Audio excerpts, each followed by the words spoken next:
endorsers for the month of April.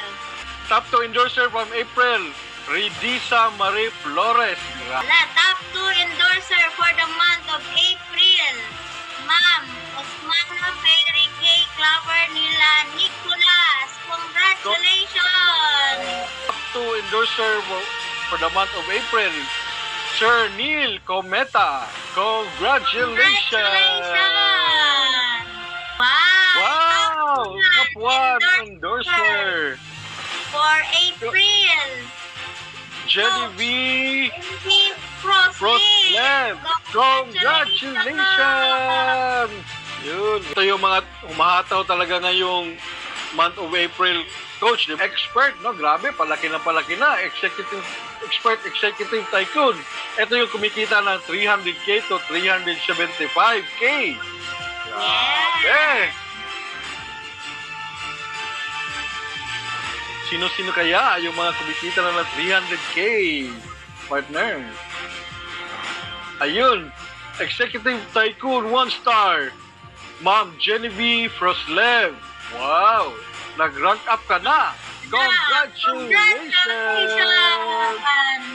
Sino-sino kaya yung ating mga top earner for the month of April? Top 3 ng top earner natin sa April, Ma'am Judaline Rose Tingson. Wow! Congratulations!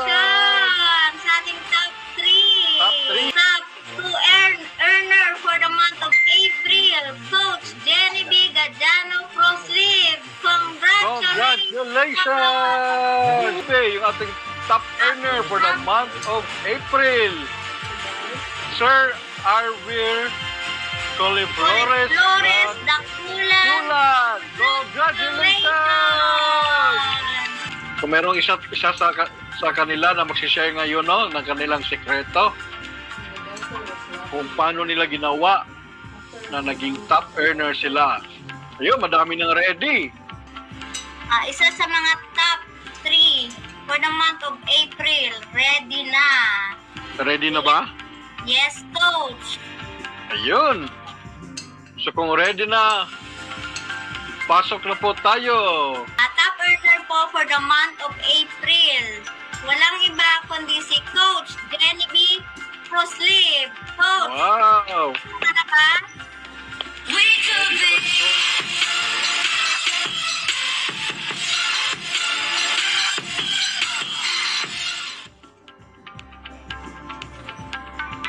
Yeah, hello, Coach.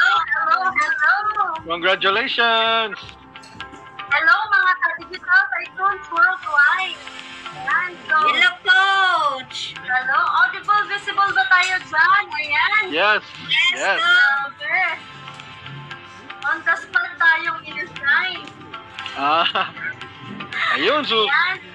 Shock ako, no? Kasi hindi natin in-expect ko eh. Wow. So, thank you so much, Coach Mary G and Coach Reyno for having me here. So, ito talaga in-expect ko. Thank you so much, Digital Tycoons Worldwide, na, alam mo yon, hindi ka lang kumikita, nare-recognize. So, of course, no, congratulations sa lahat ng mga nag-rank up and lahat ng kumita talaga. And of course, no, deserve natin ito na ma-recognize. Kasi nga, talagang ginawa natin yung best natin. No? So, yun nga, sabi nga, parang ano talaga, hindi ready ba? So, nabigla na lang, no? So, ganito po eh. Ito sa reason bakit pa ng malaki sa online natin is because coach attitude lang talaga. That's the #1 rule. So, pag sinabi na, ito yung masasalita, mag-share mamaya, okay, yes, coach. Hindi ko alam yung sasabihin ko. So, by the way, enough for that, no? So, gusto ko magpasalamat sa ating founder, ng Digital Tycoons Worldwide, upline mentor Jonel Carintanon for really establishing and building Digital Tycoons Worldwide. Kasi kung wala itong sistema na ginawa niya, wala din po tayo dito and hindi po din po tayo kikita. And of course, no, shout out sa mga kahabers ko sa Cebu City, under Balian Tycoon Ashers. Ayan. Thank you so much, no, especially to our founder also, Coach Junilin Goso. Ayan. So, hindi ko masabi na nagawa ko to alone, no? Kasi nga, we are really a very huge, kumbaga, association talaga tayo dito eh. Kumbaga, no man is an island. So for me talaga, nagawa ko to because nagtiwala lang ako sa sistema and in-enjoy ko lang talaga yung journey. And at the same time, kasama yung buong coaches, kasama yung buong Digital Tycoons worldwide, ginawa ko lang po talaga yung post ko araw-araw. Ayan. So, wala talagang sikreto. So, attend lang talaga ng training and always lang talaga mag-pray.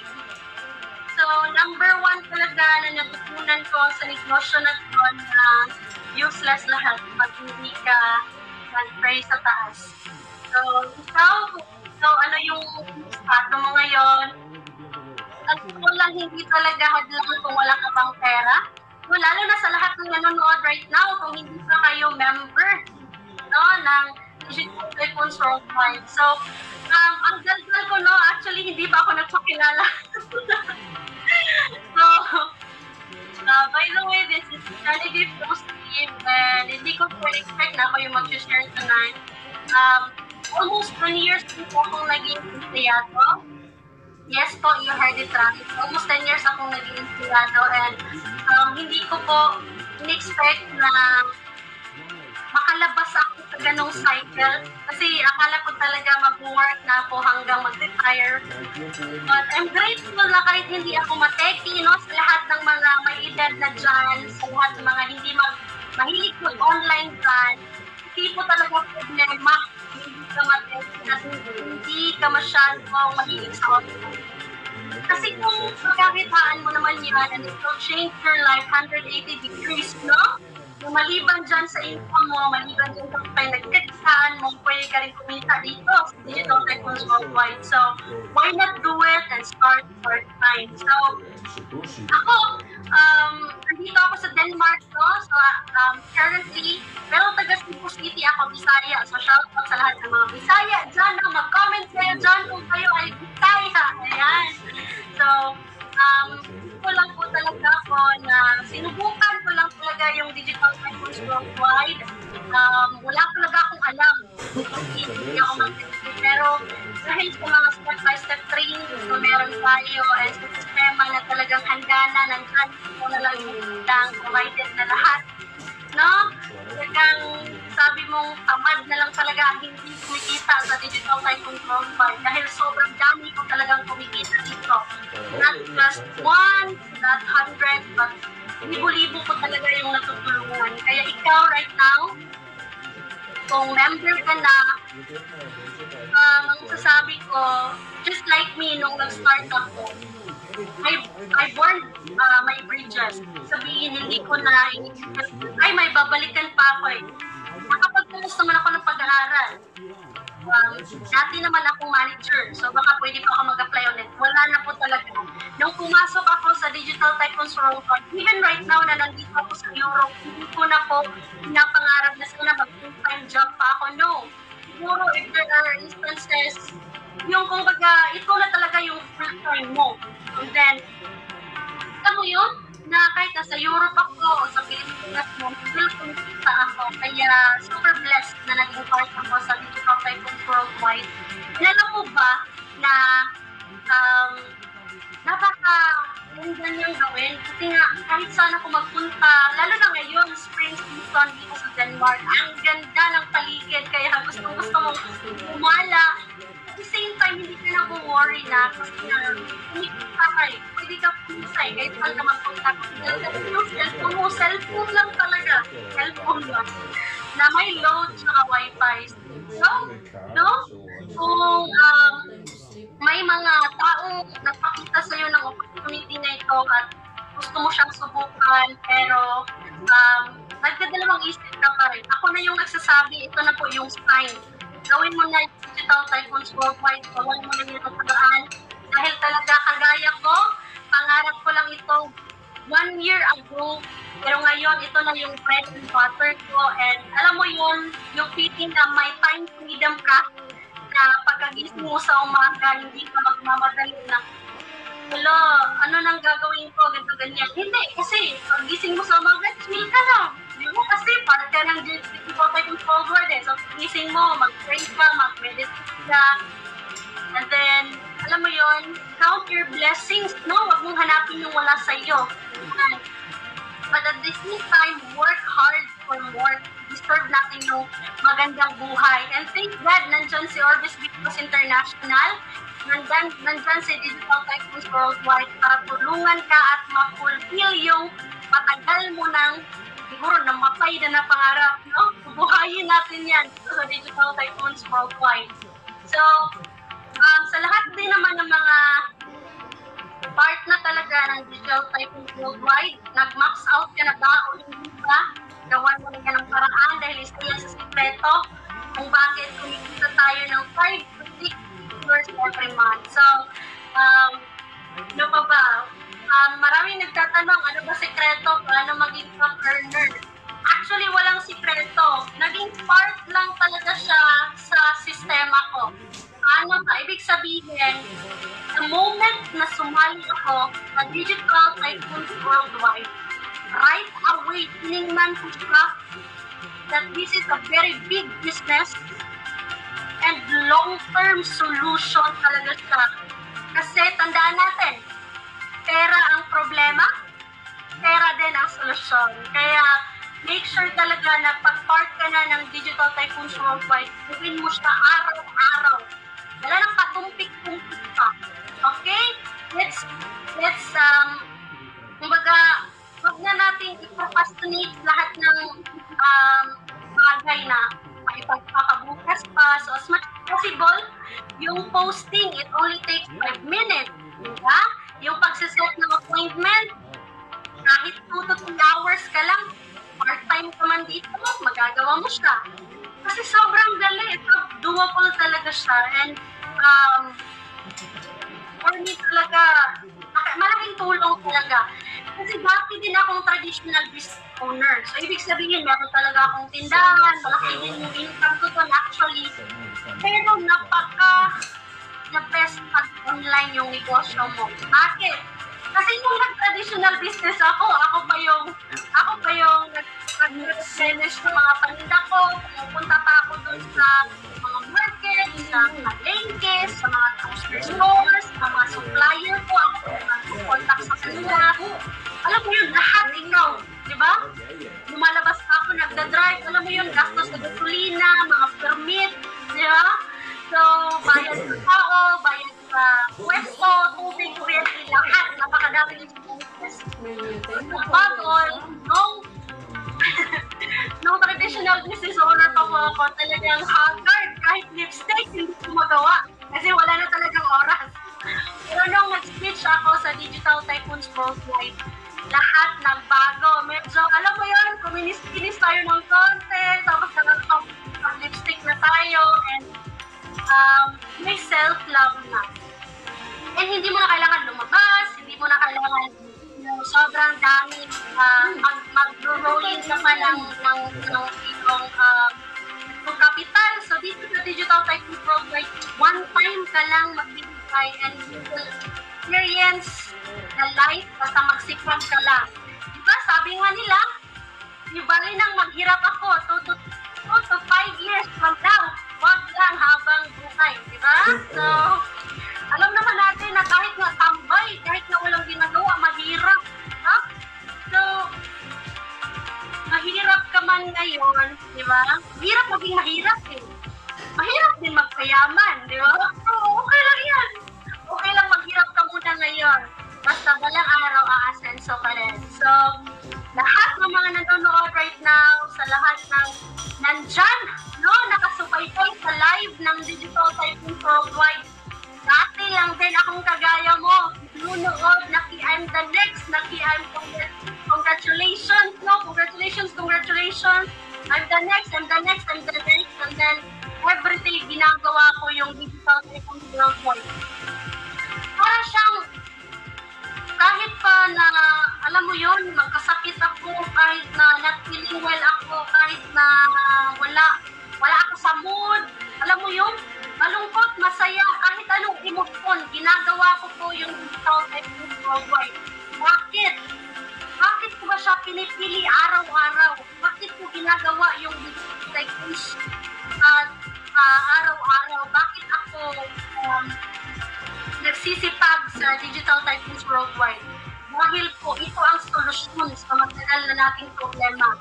Alam ko na yung problema mo sa pera, problema mo pa yan 3 years ago, 5 years ago, 10 years ago na hanggang ngayon hindi ma-solve ko. Kasi po, hindi po solusyon yung dagdag utang. Kailangan dagdagan natin ng legit extra income, and that is Digital Tycoons Worldwide, the partner of OBI. No? So, alam mo yon na gising ka araw-araw na you are so grateful. Kasi pag nagising mo, thank you Lord, kasi control ko yung buhay ko. Thank you Lord, kasi dala-dala ko yung source of income ko. So, napaka-the best po maging part ng Digital Tycoons Worldwide. And of course, no, nawa ko po over a year na, and ang saya lang na as a woman, as a wife, I have my own source of income. Ang sarap po na kumikita ka ng sariling pera bilang isang babae. So, dyan kahit na housewife man, anong ginagawa mo right now, single parent ka, student ka, no? Hindi po masama na magkaroon na ng sariling income, no? So, sa taas ba naman ng mga bilihin ngayon, sa taas ba naman ng mga inflation right now, kailangan talaga maging realidad ka sa sarili mo na kailangan much as possible, wag kang mag-focus ng single source of income. Make sure talaga na merong multiple source of income kayo dyan sa bahay nyo. Ayan, so thank you so much talaga. And yun nga, no, sabi ko sa inyo, always think Digital Tycoons Worldwide of a big business, big income, no? And of course, a long-term solution sa problema mo sa pera. And dito ko din nakilala lahat ng mga genuine people na pag sinabi mo talagang may pera, no? May pangarap sa buhay. Dito talaga sa Digital Tycoons Worldwide, hindi ka i-judge. Kahit na nagsisimula ka pa right now, wag mong bibitawan to. Kasi ako, dyan din ako galing. And sinabi ko lang sa sarili ko, one day at a time, lahat ng nangyayari sa mga coaches, lahat ng mga naabot ng mga coaches, maaabot ko din at darating yung time na ako din ang magsasalita at maririnig para mag-share ng aking story. And hindi lang basta-basta story, but a story that will inspire and motivate others to do the same and also to be a better person every day. No? So, siguro hanggang dito na lang ako, no? And I want to say thank you again. And of course, no, let's not forget that with God, with Orbis Pitos International, with Digital Tycoons Worldwide, everything is possible. Thank you so much! Wow, thank you so much. Wow, grabe. Thank you, Coach Jollibee. Ayun, so grabe. Na-inspire ba kayo sa sa sinabi ni Coach? No? So, syempre, ayun, tama naman yung Coach, no? Tama yung sinabi ni Coach Jollibee na wala naman talagang sekreto sa business na to, di ba? So, first lang is dapat marunong tayong magdasal. Syempre, ito yung first talaga na natin, no? Just pray. And of course, yung sinabi ni Coach na inaraw-araw niya talaga yung business, no? So, dapat parang consistent ka lang talaga, no? Araw-araw mong gawin yung business at talagang mag-result talaga yan. Ayan. Siyempre, dapat buo ang loob mo, no? Na gawin yung business, di ba? Kasi sabi nga ni Coach Jollibee na dati naman meron naman kumikita naman siya sa business niya, pero nung nakita niya itong online business natin, talagang buo ang loob niya na gawin ang ating business. At yun, nagresulta yung hirap at syaga ni Coach Jollibee. Di ba, Coach? Yes. So yung ako naman, coach, is nakaka-relate ako kay Coach Jenny B kasi 'di ba nga, sabi niya dati siyang traditional business owner. So ako 'di ba, part-time ko siyang ginagawa. It's because nga part-time kong ginagawa itong business natin kasi nga may traditional business ako. So kaya ako pumasok dito kasi syempre, sabi nga ni Coach Jenny B is nakakapagod naman talaga yung traditional business. At isa pa, pag sarado yung business mo, wala kang income. Unlike sa pag dito sa business natin, kahit saan nadadala mo. Yung traditional business, hindi mo talaga madadala kahit saan. Mag-vacation ka man, nagmamadali kang umuwi kasi baka mamaya, pagbukas mo ng wala na yung mga suki mo, nalipat na sa iba. So, mas maganda talaga itong online business natin kasi nga, doable na siya. So, kahit cellphone lang gamit mo, pwede mo siyang gawin kahit saan naman. Okay? Yun. So, basa naman tayo ng mga comment, Coach, no? Siguro marami na-inspire sa sinabi ni Coach Genevieve sa kanila, sa atin. Sino ba yung mga nag-comment dito? Ayun, si Coach Christopher Robin. Yes, Coach, I'm the next. Ang kwento. Sabi naman ni Ma'am Jubilisa Clemencio, thank you, Coach Jenny B. Sige, Yes, sabi ni Eddie Rodriguez. Wow, inspire talaga ako, Coach. I am the next. Yes. Yes. We are the next na talaga. Lourdes Batalya, congratulations, Coach Jenny B. Gajano Frostleaf. Yun.